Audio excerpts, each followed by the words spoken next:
Greetings, comrades! We are continuing with the 5th level of the Russian Conspiracy Iceberg, and thank you guys for the positive feedback under my previous video, I appreciate that. So, what do we have here today? A story about a tsunami that literally wiped the entire Soviet city from the face of the earth. We'll also talk about a mysterious Russian woman who is rumored to have influenced many of the key figures of the 20th century, from Mahatma Gandhi to Hitler. And finally, the story of a simple middle-aged Russian man who one day started bleeding mercury. Princess Tarakanova. The true identity of Princess Tarakanova remains unknown, but she pretended to be the secret daughter of Empress Elizabeth Petrovna and her favorite, Count Alexei Razumovsky. While Empress Elizabeth was unmarried and recognized no official children, there were always rumors at court that she had children with both Razumovsky and Ivan Shuvalov. The impostor took advantage of these rumors. Her first mentions date back to the 1770s. She was living across Europe, Germany, Brussels, London and finally Paris, where she introduced herself as Princess de Volodymyr or Princess Elizabeth of Vladimir.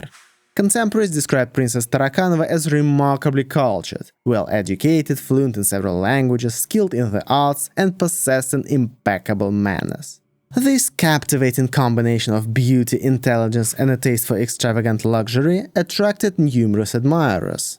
Tarakanova skillfully used their funds, often leaving them ruined or even imprisoned. Crucially, however, she didn't speak Russian. Her adventures were brought to an end by Count Alexei Orlov, acting on the orders from his lover, Empress Catherine the Great. Orlov seduced and kidnapped the impostor in the Italian city of Livorno and brought her to St. Petersburg. There, the Princess of Vladimir was placed in the Peter and Paul fortress and interrogated. Yet she never revealed her true origin, instead spinning another tale claiming Peter III had tried to poison her as a child. Catherine the Great even offered her a deal. If the impostor told the truth about her origins, she would be allowed to return to Europe and reunite with her last admirer, Count Limburg. However, Princess Tarakanova refused and died in the Peter and Paul fortress on December 4, 1775. Her legend was later immortalized in a famous, though historically inaccurate, 19th century painting by Konstantin Flavitsky, which depicted her drowning in a flood inside her prison cell. Actually, she died 2 years before that particular flood ever happened. Today, most historians believe that even Princess Tarakanova herself did not know about her true origins. Viktor Stolbun. Viktor Stolbun was a Soviet medic who became famous in the 1980s. He claimed to have developed revolutionary methods for curing ailments like alcoholism and schizophrenia, attracting a devoted following. He established a closed community known as the Collective. In reality, Stolbun had created a totalitarian cult where members, including children, were reportedly subjected to humiliation, beatings and slave-like conditions. What's perhaps most shocking is that numerous high-ranking Soviet officials and famous artists willingly sent their own children into Stolbun's care. I actually have a whole separate video covering it in detail. Kuril Tsunami. Let's talk about the North Kuril Tsunami, one of the Soviet Union's worst natural disasters. However, for decades, only a few outside the region knew about it due to strict secrecy. After World War II, the Kuril island became Soviet territory, and in 1946 a new settlement, Severo-Kurilsk, was established. The city grew rapidly, attracting thousands of military personnel and workers. But just 6 years later, it was completely wiped off the face of the earth. At around 5 o'clock in the morning on November 5, 1952, the residents of Severo-Kurilsk were awakened by powerful tremors. The earthquake was measured at 8.3 on the Richter scale. Surprisingly, the immediate destruction was relatively minor, but the worst was yet to come. About 40 minutes later, a gigantic tsunami struck the city, with waves reaching 8 meters high. Those near the shore had no chance. The water then briefly receded, tragically luring some people back to the damaged homes to salvage belongings.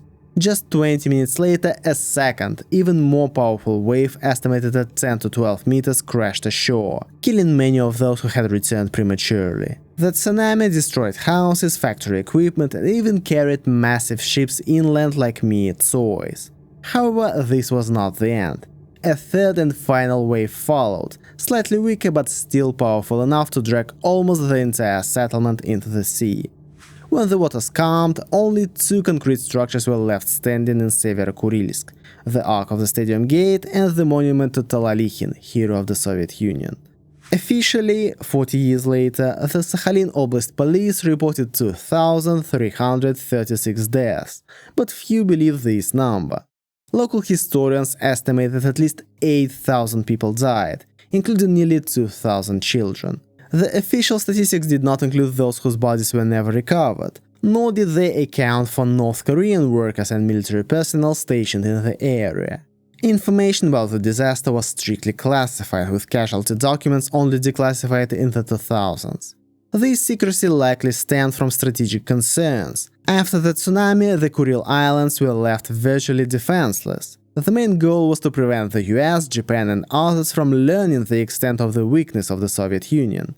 Severo-Kurilsk was rebuilt relatively quickly, relocated further inland near the hills. Ironically, this did not necessarily make it safer. The new location sits closer to the active Ebeka volcano, presenting its own set of dangers. Sannikov Land. Sannikov Land is a so-called ghost island in the Arctic Ocean, a piece of land allegedly sighted by several explorers in the 19th century. The story began in 1811, when Yakov Sannikov, an experienced Arctic fox hunter, reported seeing land with high mountains north of the Novosibirsk Islands, noting that migratory birds flew towards it. The claim was met with skepticism, but at the time new islands were being discovered regularly, and Sannikov himself had already found several real ones. The idea of a hidden, perhaps even unusually warm landmass deep in the Arctic captured explorers' imaginations. For over a century, dozens of expeditions, both Russian and international, searched in vain for the island. Intriguingly, Soviet pilots in the mid-20th century even reported spotting it from the air during flights over the North Pole. By the way, Yakut folklore also contains stories of a mysterious warm land somewhere in the far north, where birds fly to escape the winter. Related is the legend of the Ankylons, a mythical people said to have abandoned Chukotka and traveled north seeking warmer shores. But today we know for certain, no island exists in the place where Sannikov reported his sighting. The most plausible explanation is that what Sannikov saw was a large mass of permafrost or drift ice, which gradually melted over time. The migrating birds? They weren't heading to a warm island, but simply flying across the pole towards their nesting grounds in Canada and Alaska. Or maybe, just maybe, was it the last glimpse of the legendary Hyperborea before it sank beneath the waves? Newtonium. Dmitry Mendeleev was a great Russian chemist who created the first periodic table of elements. In the first position of this table stands, of course, hydrogen, the lightest known element. But few realize that in some later versions of his table, Mendeleev included a zero row above hydrogen. This row housed a hypothetical element he called Newtonium, proposed as the lightest possible element. Mendeleev hypothesized its existence primarily to explain the chemical nature of the world ether. The ether was a widely accepted 19th century theory of a subtle, all-pervasive substance filling space, responsible for transmitting light, heat and gravity. Mendeleev theorized that this ether might be an ultra-rarefied gas or a new elemental state of matter, and tentatively named this element Newtonium. Mendeleev was so confident in his idea that he once declared, "It seems to me impossible to deny the existence of elements lighter than hydrogen." Naturally, the further development of science showed that there was no superlight and all-pervasive Newtonian gas. But think about this. Today we know about neutrinos, elementary particles with almost no mass, no charge, capable of passing through virtually anything and permeating the entire universe. All-pervasive, fundamental, almost undetectable. Does that ring any bells? Dreams about orbs. There's a fascinating theory suggesting many people worldwide recall having very similar, deeply unsettling nightmares as children, often during fevers. These dreams typically involve stark geometric objects, mostly spheres or orbs. What makes this phenomenon so strange is how difficult it is to explain in conventional terms. It is as if you are observing something impossibly heavy yet incredibly light. Objects feel infinitely large and infinitely small at once. Some describe enormous spheres slowly rolling towards them, filling them with an overwhelming sense of fear and hopelessness, the dread growing with every moment as the sphere draws closer. Other times, tiny spheres might appear right at one's fingertips, or one might confront something infinitely massive, feeling utterly insignificant beside it. Sometimes, a small sphere is seen being slowly swallowed by a gigantic one. Many recall these visuals being accompanied by an unearthly voice, seeming to come from nowhere and everywhere at once. The experience is often marked by intense emotions, a maddening longing, a profound sense of wrongness, deep anxiety and doom. Some even reported losing their sense of reality upon awakening. Some even describe it as experiencing extra senses, ones with no parallel in normal human perception. This isn't just a Russian phenomenon, it's discussed online internationally, often called geometric night terror. However, nothing is known about the nature of this phenomenon and the reasons for its widespread occurrence. Some shared memory or psychic intrusion, some unsolved scientific phenomenon, or perhaps a dormant fear of the universe's true shape. Neumyvakin's therapeutic methods. Ivan Pavlovich Neumyvakin presents a curious case. He was a respected Soviet physician involved in cosmic medicine, developing health systems for cosmonauts, and authored numerous scientific works early in his career. But after his retirement, Neumyvakin's work took a strange turn. He began promoting the treatment of various diseases with baking soda, and even suggested that cancer could be treated with intravenous hydrogen peroxide. He also became known as the inventor of so-called living and dead water, water that had been electrically charged to be either positively or negatively ionized, which he claimed could heal numerous illnesses. Neumyvakin was a frequent guest on Russian television programs about folk and alternative medicine. Over the years, he built a cult-like following with thousands of loyal fans who continue to practice self-treatment using his methods to this day. And in the end, he lived to be 89 years old. I wonder if he practiced his methods himself. Ryazan Sugar. Perhaps the most famous conspiracy theory about modern Russia in the West. To understand it, let's recall the chronology. In September 1999, a wave of terrorist attacks swept across Russia. Several apartment buildings were blown up. Explosives had been planted in basements or in trucks parked nearby. Buynaksk on September 4th, Moscow on September 9th and 13th, and Volgodonsk on September 16th. More than 300 people were killed and over 1,700 injured. Panic gripped the entire country. Then, on the evening of September 22nd, in the city of Ryazan, a resident noticed suspicious man unloading sacks from a car with the taped-over license plates into his building's basement and called the police. The building was evacuated immediately. Bomb squad experts found bags of powder, along with a detonator made from a hunting cartridge case and a timer set for 5:30 a.m. On-site tests with a gas analyzer showed the presence of hexagen vapors, a powerful military-grade explosive. Local authorities promptly opened a criminal case for attempted terrorism. Just 2 days later, on September 24th, during a meeting at the Ministry of Internal Affairs, Minister Vladimir Rushailo proudly reported a successful prevention of a terrorist attack in Ryazan. But just minutes later, the head of FSB, Nikolai Patrushev, dropped a bombshell. It was all just an FSB training exercise to test local vigilance. The bags, he claimed, contained sugar, no explosive substance. Ryazan residents subsequently received apologies, even from Patrushev himself, but no compensation, and the criminal case was closed.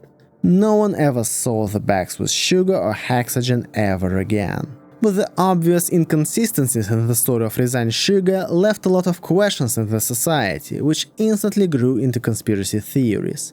The most popular theory, one that hardly needs explaining, is that the bags did contain real hexagen, and the house was supposed to be blown up. The September bombings, according to this theory, were orchestrated by the authorities themselves, in order to blame Chechen terrorists and justify the Second Chechen War.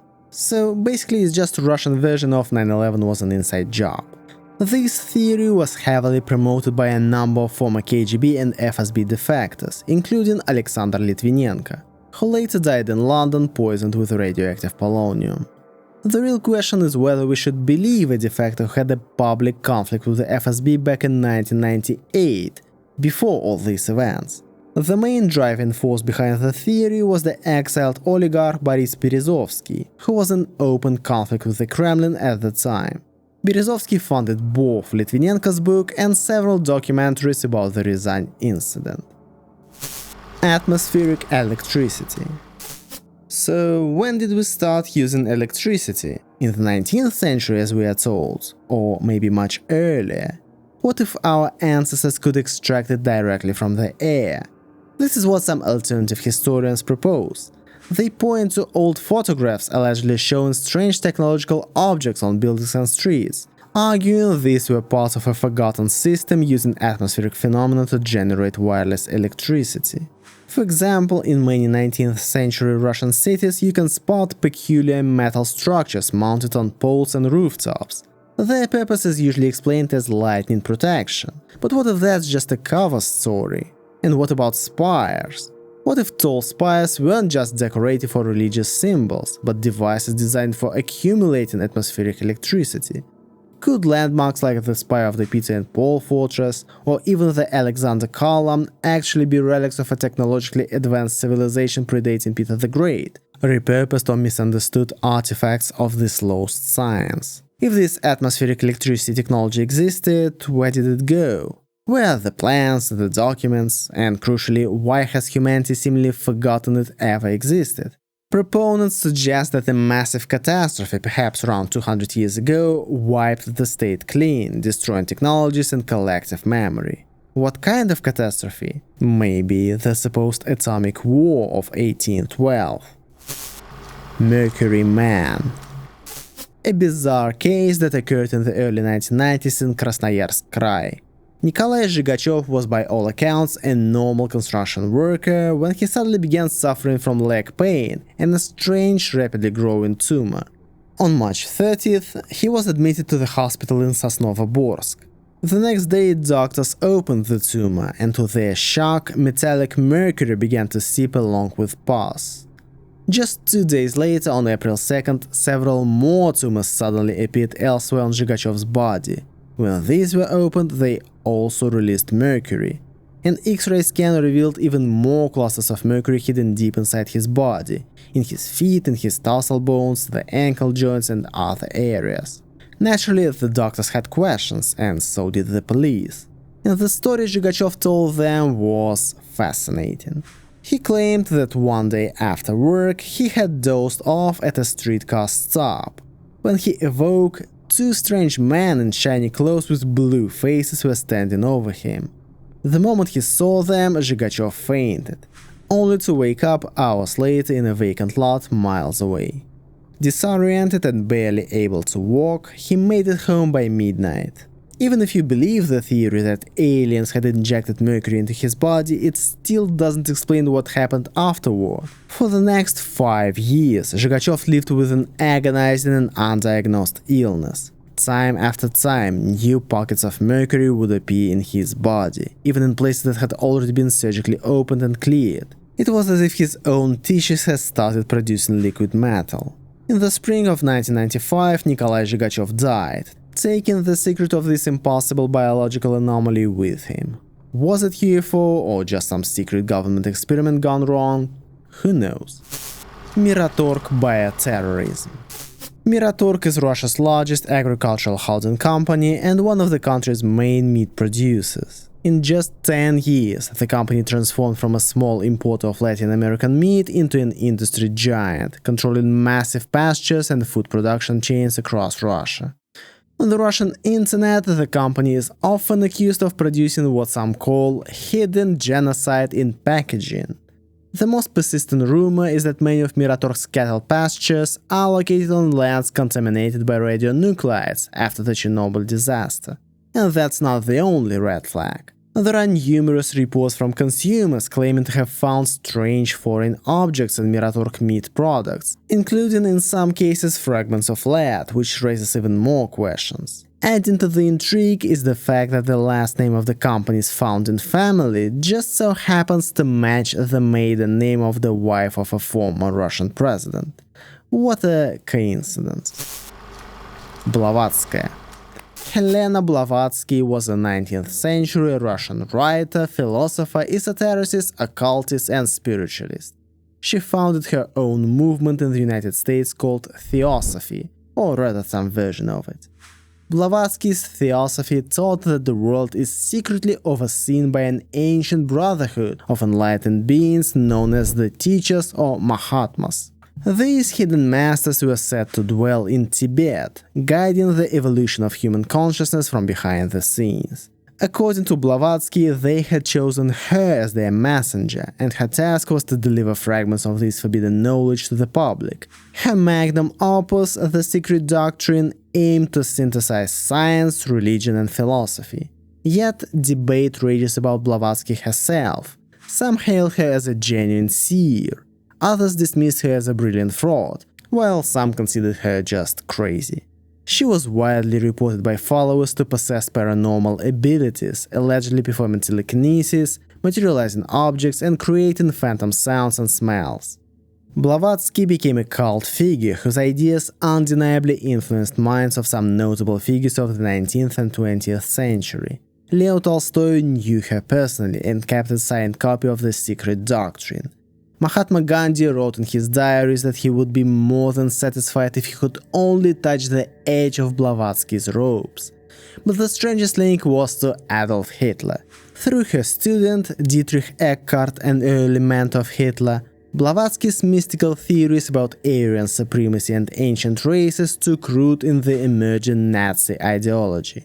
Even the swastika, which the Nazis adopted as their symbol, was prominently featured in the theosophical texts long before the Third Reich. It's even believed that the SS expeditions sent to Tibet in the late 1930s were partially motivated by a search for these hidden theosophical masters. Library of Yaroslav the Wise. Moving deeper into lost treasures, we encounter the Library of Yaroslav the Wise, a legendary collection perhaps even more mysterious than the famed Library of Ivan the Terrible. The first and only mention of the library comes from the Tale of Bygone Years, dated 1037, which stated that the Grand Duke Yaroslav loved books and placed many written works in the Church of Saint Sophia, which he created himself. Most historians agree that Yaroslav must have possessed some sort of collection. Evidence suggests that the books weren't just for the prince and his family. They were also accessed by monks, chronicles, and scribes. For its time, the scale of the collection would have been extraordinary. Estimates range from 500 to 900 volumes, in an era when owning even a dozen books was considered a sign of immense wealth. However, the fate of this library remains a mystery. Kiev endured catastrophe after catastrophe. A terrible fire in 1124, second in 1203, and utter destruction by Khan Bati in 1240. In such conditions, fragile parchment manuscripts had almost no chance of survival. The main hope rests on the possibility that some books were hidden deep within the catacombs of the Kiev-Pechersk Lavra, one of the oldest monasteries in the region. For centuries, urban legends have circulated in Kiev about construction workers and explorers who stumbled upon sealed dungeons filled with ancient books, only for the tunnels to be sealed up or forgotten once again. White-eyed Chud. The White-eyed Chud is an ancient and mysterious people featured in Russian and Finno-Ugric folklore. Legends typically describe them as short in stature but fabulously wealthy. After some event, these people went underground, hiding there with their riches. According to the legends, when happy times return, the Chud will emerge to share their accumulated treasures with all of us. However, there is a darker version where the Chud transformed into evil spirits lurking in shadowy places. They are invisible to the human eye, but leave behind odd tracks that look like either bird claws or the footprints of a child. These spirits were believed to cause harm to humans and sometimes even steal children, replacing them with their own. Crucially, legends always portray the Chud as pagans, citing their fierce refusal to accept Christianity as the primary reason for vanishing underground. Folktales claim that during the spread of Christianity, the Chud chose to die rather than convert. Intriguingly, there was a historical people known as the Chud of Zavoloch, who lived in Russia, especially in Zavolochia near the northern Dvina and Onega rivers, thousands of years ago, evidenced by archaeological finds. Excavations have unearthed tools, household items and jewelry, proof that the Chud were not just a myth. But what happened to them and whether they are connected to the legends of the white-eyed Chud remains unknown. And perhaps the strangest part, most of the stories about the white-eyed Chud are told far from Zavolochia, deep in the Urals, more than 1,000 kilometers away. The most logical explanation suggests that stories about the historical Chud were carried to the Urals by settlers from the Novgorod region, and over time, these original accounts likely became embellished with numerous mystical details. Explosions in Sasovo. On April 12, 1991, the quiet town of Sasovo, Ryazan Oblast was rocked by a mysterious explosion so powerful it shattered windows across half the town. Witnesses reported hearing a powerful growing rumble and seeing two bright bluish flashes just before the blast. Immediately after, the strange rumbling sound seemed to fade away. Officials downplayed the incident, stating there were no serious consequences or casualties. But what was it? Shortly after the explosion, a large crater 28 meters wide and 4 meters deep was discovered near the town. For 2 nights, locals claimed the bottom of the crater gave off a faint, bright red glow, as if something beneath the earth was still burning. One theory suggested that a military aircraft had accidentally dropped a powerful aerial bomb, possibly a vacuum bomb, but the military denied any exercises or accidents in the area. No shrapnel or fragments were ever found, and the crater was mysteriously clean. Officially, the explosion was blamed on ammonium nitrate stored nearby. But the story doesn't end there. Just over a year later, on May 28th, around 2 AM, a second explosion occurred near the first site, carving out another crater, this one 11.5 meters wide. Again, no traces of explosives were found, and this time there weren't even any nitrate bags nearby to blame. And allegedly, 4 hours before the incident occurred, huge and glowing balls of white color were seen in the area. As a result, there's still no official consensus on the Sasovo explosions. Theories range from secret military activities and localized earthquakes to meteorite impacts or even UFO involvement. Kyngowei Village. The village of Kyngowei is a settlement that, according to some accounts, once existed on the coast of Alaska, long before the official discovery of the region by Russian explorers. Officially, Mikhail Gvozdev's 1732 expedition marks the first Russian landing on American shores. But early Russian explorers who reached Alaska were surprised to hear strange stories from the native peoples. These stories described white, bearded men who reportedly prayed before decorated boards featuring human images, perhaps icons. Some later explorers even claimed they managed to exchange letters with the inhabitants of the mysterious village. The villagers described themselves as living comfortably, trading with the local Eskimos, but they constantly complained about a lack of iron. Where could they have come from? One prominent theory links Kyngowei to Semyon Dezhnev, the explorer who navigated the Bering Strait 80 years before the Bering himself. It's believed that part of his crew was caught in a violent storm, swept away and never seen again. Perhaps it was they who founded the very semi-mythical Russian settlement in Alaska. However, modern archaeologists have found no definitive traces of Kyngowei in the location that was given by the local population, near the Koyok River. Its exact whereabouts and indeed its very existence remains a tantalizing historical mystery. Crash near Asha. The deadliest railroad disaster in Russian history claimed the lives of 575 people. The most powerful volumetric gas explosion happened in a lowland near the railroad tracks exactly at the second when not one, but 2 trains were passing there. and the very presence of a gas leak in this place and the meeting of these trains in it, both of them were behind schedule, were the result of a horrible coincidence of circumstances. Or was it? More about this story in this video. Incident with train number 1908. The incident with the train number 1908, also known as Train to Nowhere or Devil's Train, occurred in January 2004 under very strange circumstances. The heavy freight train number 1908, consisting of an electric locomotive and 58 cars, ran uncontrollably for about an hour from the town of Volkhov towards the town of Tikhvin. The machinist Eduard Gorchakov did not react to the forbidden signals of traffic lights and disconnected communications. It was only by a miracle that the disaster was averted.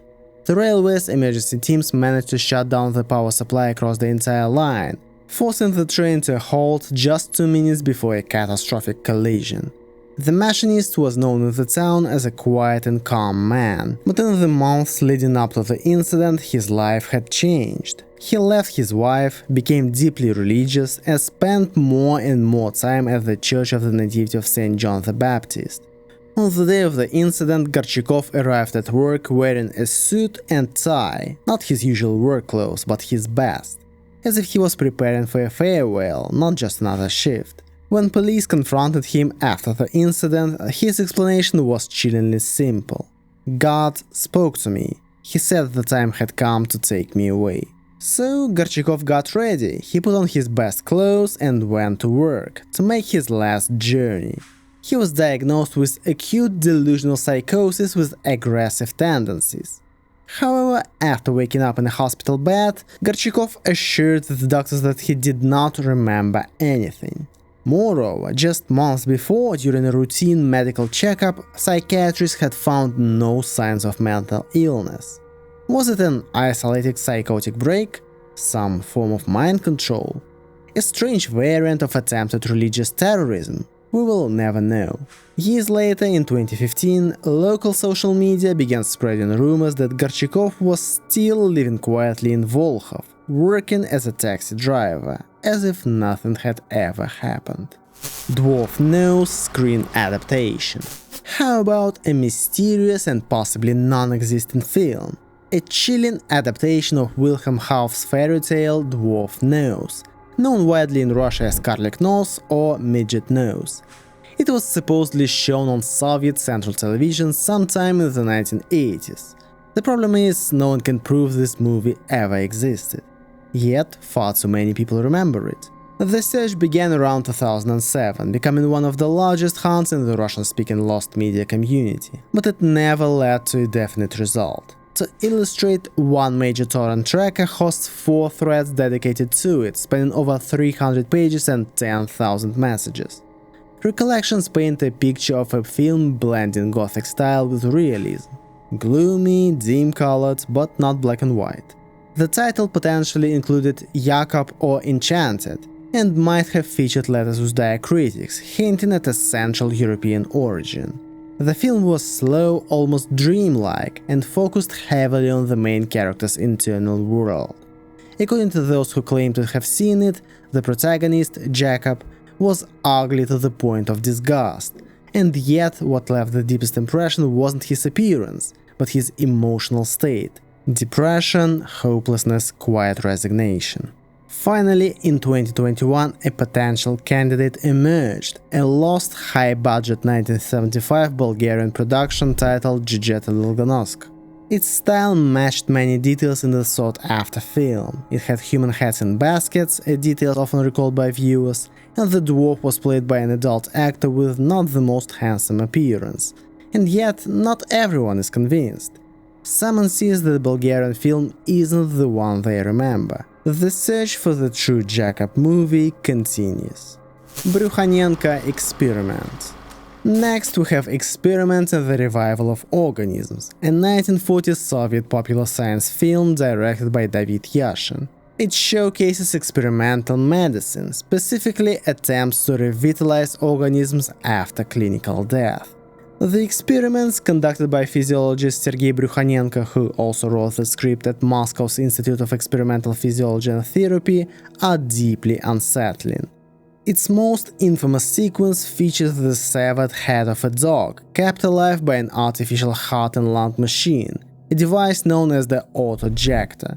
The head, connected to the machine by rubber tubes, appeared fully conscious. It would blink, move its ears, and even react to external stimuli, including eating a piece of cheese when offered.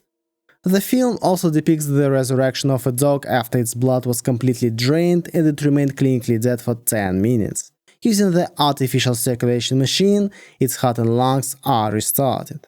The film boldly claimed these revived animals lived full lives afterward, growing, gaining weight, and even reproducing. Unsurprisingly, it was met with widespread skepticism. Many believe the film was entirely staged, a piece of propaganda designed to showcase astounding Soviet scientific breakthroughs that, particularly in this area, likely didn't exist in reality. The film was probably propaganda, but the experiments themselves were well documented and the autojector did work. It's just the dogs didn't really live happily afterwards. Thanks for watching. As always, a huge shout out to my biggest supporters: Елизавета Zakharova, Kirill Klimuk, Zeman Berzer, Jimmy Elbin, Petr Ilich, Marina Holiday, and to other members who wish to remain anonymous. See you guys next time.